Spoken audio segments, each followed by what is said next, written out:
what's up guys? Good morning today and nandito ako ngayon sa Baguio. Then ang oras natin is 6:01. Then mga 7, paakyat na ako doon sa taas.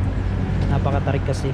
Then today, meron akong bibilihin dito ng mga memories or remembrance lang sa mga kasama na pasalubong natin sa kanila.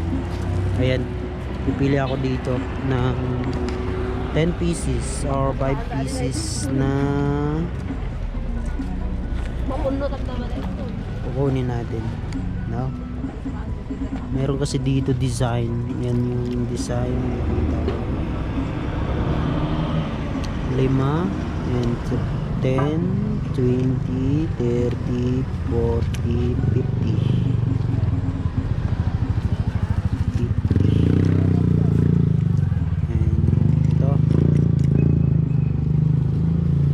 Maganda to eh.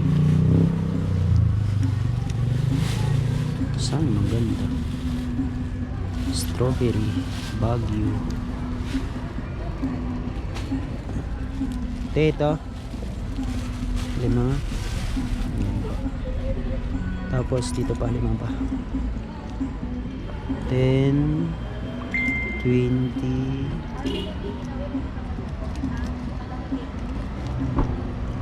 30,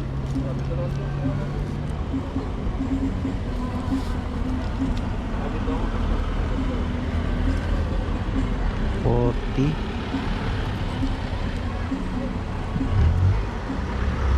50.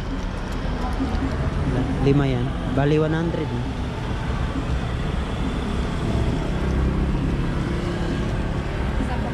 Ha? Isa pa?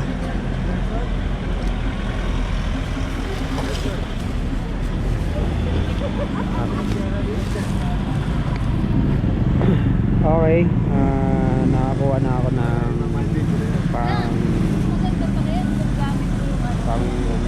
pamigay natin pag uwi, no? Ayan. Dito pa ako bumili kay ate. Hindi, pag nandito ka sa Leon, pag pumunta ka dito, napakarami na. Pero dito lang ako nag-interest na bumili. Pagdating nyo dito, then may parkingan doon sa may unahan. And yan yung parkingan yung sa unahan. Pero pag pumunta kayo sa city ng Baguio, paakyat pa yan. Mga ilan bundok pa yung tatayo. Then see you soon. Next vlog na lang tayo. Pupunta pa ako sa Farm Strawberry. And bye bye. And salamat po.